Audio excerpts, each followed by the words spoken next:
Hey there, thanks for tuning in to Duckbricks. I'm Chris and welcome to a brand new episode on human scale Ninjago 3D printed weapons. So right here I have Lloyd's sword that he uses in Season 11, Secrets of the Forbidden Spinjitzu, and beyond. You can basically see him use this same exact sword in pretty much all the modern eras of Will Film and Wildbrain Ninjago. Now again, this one, since it has some green in it, I'm not using my green screen for the video today. I'll just be showing this alongside some images of the actual thing in a little bit. But if this is one of your first videos, I'll briefly explain exactly the process by which I create weapons like these. Typically, I start off with existing LEGO molds and pieces. In particular, I started off with the actual Lloyd sword piece, which you can actually download online for the actual 3D model of that particular element, and then modified it quite a lot to actually fit its appearance in the show. You can see in the TV show it has this green detailing running through the center, so I made sure to definitely include that in the weapon itself. I wanted to have this very unique highlight, which of course you can't actually have in the physical LEGO sets, but I wanted to have for the human scale size to actually make it as close as possible to its appearance in universe. You've also got this very unique upwards and downwards facing hilt, which is again unique to the show. The hilt itself is slightly curved, just like the LEGO piece. And again, you can see the fully working tassel at the end, which is based off of the, again, exact LEGO piece. Now this was a blast to make, and it was really fun trying to analyze different screenshots of Lloyd's sword throughout different episodes of the show and figure out exactly how to create this myself.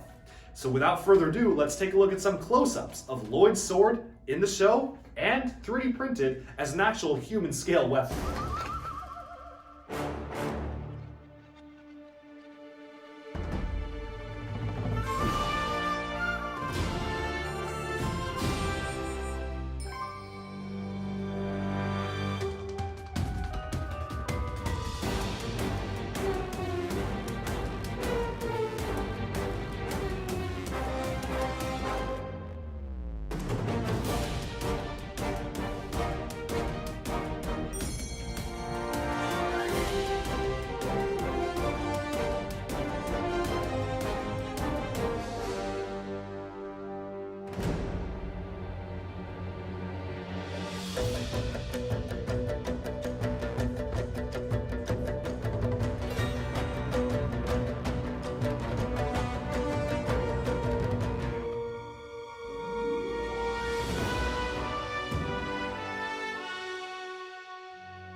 Alright, and with that, we've taken a look at Lloyd's Secrets of the Forbidden Spinjitzu sword.